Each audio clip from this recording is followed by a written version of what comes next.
Paggawa ng squash, pansit canton, kumikitang kabuhayan ng mga taga-Landas, Mangaldan, Pangasinan. Tunghayan sa report. All systems go na ang paggawa ng squash pansit canton ng Landas Agricultural Cooperative sa Barangay Landas, Mangaldan, Pangasinan. Mayroon ng mga kagamitan sa paggawa ng pansit canton tulad ng mixer, noodle sheeter, cutter, boiler at fryer. Mayroon na rin silang ipinatayong gusali para rito.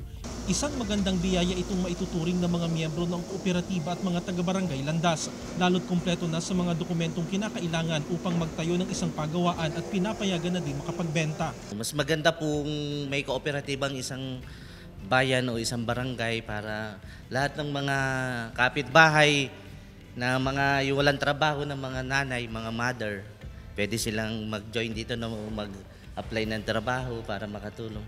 Sa ngayon, mayroon ng 21 miyembro ng kooperatiba na residente ng Landas, Mangaldan. Ang mga miyembro ay pwede ring magtrabaho sa paggawaan ng pansit canton at sila'y makakatanggap ng sahod at dividendo bilang isang investor.